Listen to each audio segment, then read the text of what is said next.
এখন অবহেলিত গাঁও লখিমপুৰ লোকসভা সমষ্টি তথা তিনিচুকীয়া জিলা ডুমডুমা বিধানসভা সমষ্টিৰ অন্তৰ্গত এখন গাঁও যিখন গাঁৱৰ বাটপথে আজি পৰ্যন্ত নেদেখিলে এতিয়াও শিল অথবা ইটা ৰাইজে ৰাজহুৱা সভা অনুষ্ঠিত কৰি নিজৰ গণতান্ত্ৰিক অধিকাৰ ফুটবৰ্জনৰ সিদ্ধান্ত লৈছিল আৰু গাঁৱৰ প্ৰৱেশদ্বাৰ আঁৰিলে ৰাজনৈতিক দল তথা ব্যক্তি প্ৰৱেশ নিষিদ্ধ আৰু নিৰ্বাচন বৰ্জনৰ বেনাৰ 1975 চনত প্ৰতিষ্ঠা কৰা অনুসূচিত জাতিৰ লোকৰ গাঁওখনৰ মূল সমস্যাই হ'ল যাতায়াত ব্যৱস্থা গাঁৱলৈ প্ৰৱেশ কৰা মূল পথত বৰষুণ দিলেই হয় একাঠু বোকা আৰু বাৰিষা দিনতো খোজেই কাঢ়িব নোৱাৰে গয়াই ফলত শিক্ষাৰ্থী ৰোগী বিভিন্ন সময়ত অসুবিধাৰ সন্মুখীন হয় চৰকাৰলৈ বিভিন্ন সময়ত আবেদন নিবেদন জনাই আহিছে যদিও গুৰুত্ব নিদিয়ে চৰকাৰ তথা ৰাইজৰ প্ৰতিনিধিয়ে ফলত ৰাইজে ক্ষোভিত হৈ ৰাজনৈতিক দলৰ সাংসদ বিধায়ক পঞ্চায়ত প্ৰতিনিধি দলৰ নেতা পালিনেতাৰ প্ৰৱেশ নিষিদ্ধ কৰিছে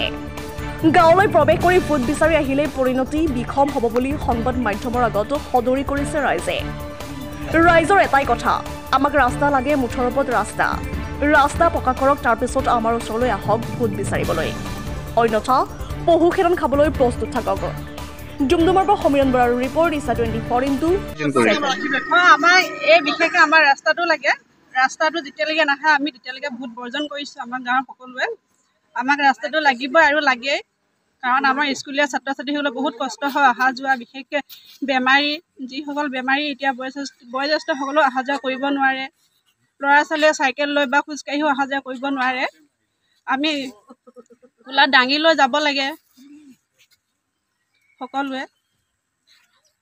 1975 চনৰ পৰা আমাৰ এখন গাঁও স্থাপিত হোৱা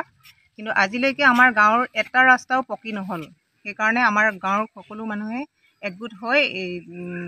ইলেকশ্যন ভোট বৰ্জন কৰিছে এতিয়া পঞ্চায়ত ইলেকশ্যনে হওক বা এতিয়া MP ইলেকশ্যনে হওক বা বিধানসভা ইলেকশ্যনে হওক আমাৰ ৰাইজে ভোট বৰ্জন কৰিব যেতিয়ালৈকে আমাৰ ৰাস্তাটো পকীকৰণ নহ'ব তেতিয়ালৈকে ৰাইজে ভোট বৰ্জন কৰিব এইটো উৰা বাতৰিতহে শুনিছোঁ যে যদি মুখ্যমন্ত্ৰী উদ্যমিতা আঁচনিৰ কাৰণে যিবিলাকে এপ্লাই কৰিছে এইবিলাক ভোট বৰ্জন কৰিলে নেপাব বুলি কথাটো ওলাইছে কিন্তু এতিয়ালৈকে সেইবিলাকৰ আমি ওপৰত গুৰুত্ব দিয়া নেপালেও নাই সেইটোৰ ওপৰত আমাৰ ইমান গুৰুত্ব নাই কিন্তু যেতিয়ালৈকে আমাৰ ৰাস্তা পকীকৰণ নহ'ব ৰাইজে যিটো আমি সিদ্ধান্ত কৰিছোঁ সেইটো সিদ্ধান্ত তেনেকৈ অটল থাকিব চনতে আমাৰ টিংখাং ফিলবাৰীত টিংখাং শীতলপুৰ নামেৰে এখন গাঁও স্থাপন হৈছিল আৰু তেতিয়াৰ পৰ্যন্তৰ পৰা আমাৰ গাঁৱত কোনো আমাৰ বাট পথৰ বহুখিনি সমস্যাই দেখা দিয়ে বাৰিষা কালত বিশেষকৈ আমি একাঠু পানীত বোকা মাটি আমি ৰোগীক নিবলগীয়া হয় আজি চৰকাৰে সুবিধা দিয়া আঁচনি এম্বুলেঞ্চ 108খনো আমাৰ গাঁৱত আহিব নোৱাৰে তাৰ পৰিপ্ৰেক্ষিতত আমি চকীত বহাই চাঙি কৰি আমি দাংপোলা কৰি লৈ যাবলগীয়া হয় ৰোগীসমূহ আৰু আমাৰ শিক্ষাৰ্থীসকল যিবিলাক আমাৰ স্কুল কলেজে যায় তেওঁলোক বহুত ভুক্তভোগী হয় এই ক্ষেত্ৰত আমি অসমৰ মুখ্যমন্ত্ৰী সুদক্ষ মুখ্যমন্ত্ৰী কৰ্মবলিষ্ঠ মুখ্যমন্ত্ৰী শ্ৰীযুত হিমন্ত বিশ্ব শৰ্মা ডাঙৰীয়াক আমি আপোনালোকৰ সংবাদ মাধ্যমৰ যোগেদি জনাব বিচাৰোঁ যে টিংখাংবাসী ৰাইজৰ মৰ্ম বেদনা বুজি অতি শীঘ্ৰে আমাৰ টিংখাংবাসী ৰাইজৰ ৰাস্তাটো পকীকৰণ কৰে আৰু যিকোনো আঁচনিৰ যোগেদি আমাৰ এই ৰাস্তাটো নিৰ্মাণ কৰে যেন অন্যথা যেতিয়ালৈকে আমাৰ এই ৰাস্তাটো পকীকৰণ নহ'ব